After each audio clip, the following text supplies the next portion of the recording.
Sa kalibutan nato mga igsoon, daghan kaayo tag una, daghan kaayo tag gustong angkunon haron matagbaw kita. Right?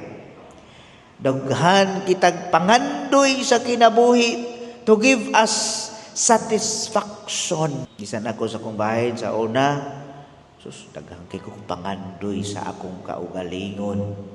Pero sa panahon nga na-encounter na kong Ginoo diha sa akong pagampo, napaw ang tanan. Mga igsoon, usa ka bata, kining bugoy kay nga bata nga 10-year-old, sipat sa tanang sipat, way makalabaw. Samtang gipa-eskwela sa siyang apuhan, kaya nahatod sa eskwelahan.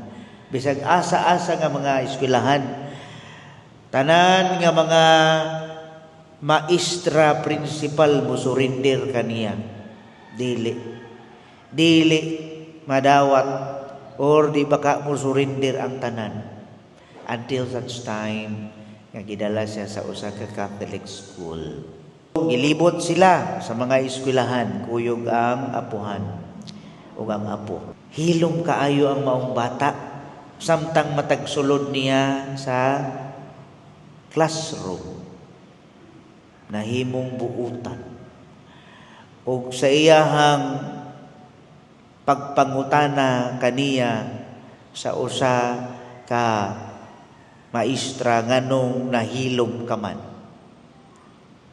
ug niingon siya, matag kita nako sa classroom sa atubangan, makakita siya crucifix sama ni anak, pero gamay-gamay lang. O ang iyang una-una, you must behave or else.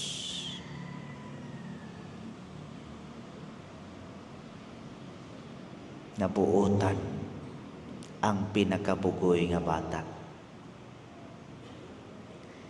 Mga igsuon, unsa man ni alam ka nato, sa panahon nga inyong makita ang maong imahen, ang maong image of crucified Christ, unsa pod gaha ang naa sa inyong kasing-kasing.